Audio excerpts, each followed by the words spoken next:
You are a loser. Can't you see that? Always labelled as someone who was not enough at her own home, Tara left her house finally that day. She had decided she would end her life. With a zero solution in her pocket and a bag with few clothes and some money, she quietly left her home. She was capable, but people around her thought she was not. She walked a few streets, managed to get a hike from a girl in scooty, and got into a bus. She still was to decide where to march ahead.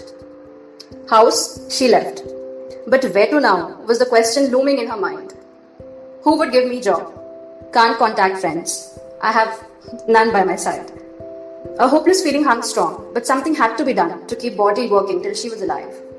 Her mind was active. She was thinking. She did not have too much of hope. She left one house not to fetch another. She left one house only so that she could leave violence, that emotional violence, behind.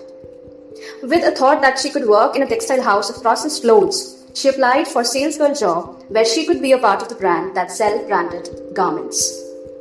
Where are you from? Was a regular question about her identity in her new job in that garments store.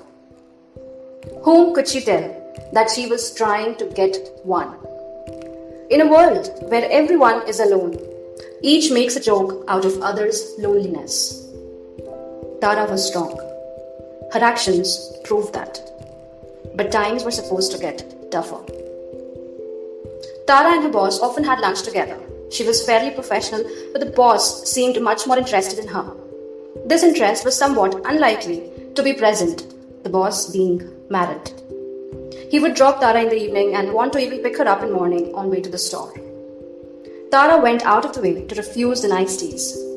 But having seen his poised behavior and seeing others sometimes hike with him, agreed.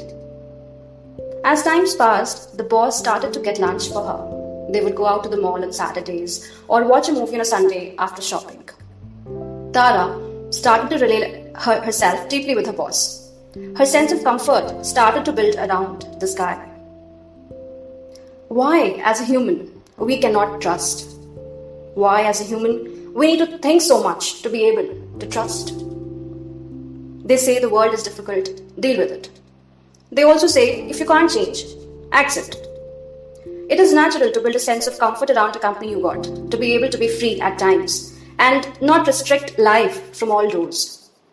While she knew that the boss was happily married, she calmed herself, thinking that friends do last, and friendship can be deeper. Her sense of comfort started to play with her sense of judgment. The boss wanted to get closer to her now. Closer means physically closer. The trouble now began. Anashritah karm phalam karyam karma karoti yah sa sannyasi cha yogi cha no niragnihi na cha akriyah. She who does the prescribed work without caring for its fruit is a sannyasi, as also a yogi, and not she who is without the sacred fire and without action. This is Bhagavat Gita chapter 6 verse 1. Not the one who renunciates fire is a sannyasi or renunciates actions or daily actions or self-actions is a yogi. Here the self is being understood at an individual level. Tara could have saved herself. At the very first step, she could have stopped herself from getting into friendship, this being the most logical statement. Her other colleagues could have warned her as she was new. Nothing of that warning from their side. Everyone knew she was new to the city, knew no one was building herself from the ground up. Perfect zero spot for emotional attack. Tara's story was not any new from others who fall prey to such psychologies. Tara could have been guided well in life. She was able-bodied. She was capable. Well, Tara was raped. All that was now in her mind again was a feeling of total demolition. She was over. At least psychologically. She left home for peace. Peace. She could now say clearly, it was peace that she wanted. But she fell in a bigger trap. After all said and done, she was now again back to square one. I should end my story now. I am not capable. I am not capable. I am not capable. Tara said this to herself all day. she came back to her family. Her mother welcomed her. Loneliness, sleepless nights, zero hunger remained hanging on her mind completely. She felt as if she was drowning, getting into a black hole. But something saved her. One fine day, she got up early to go out for a walk.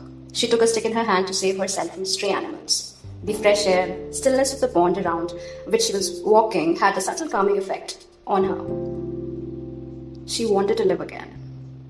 She wanted to give herself another chance, a riskier one this time. She had idea of beginning own business. No store, no employee, not a huge investment either.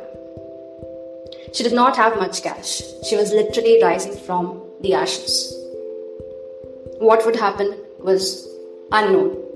Whether the business would work, she did not know.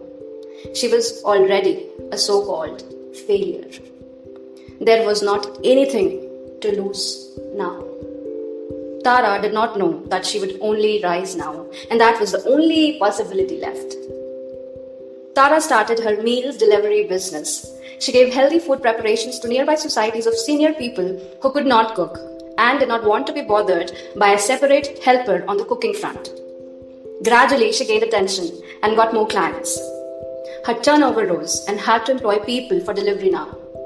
2 boys helped on the delivery in nearby societies. Slowly, she got more women involved. Her psyche was functioning. Tara chose herself.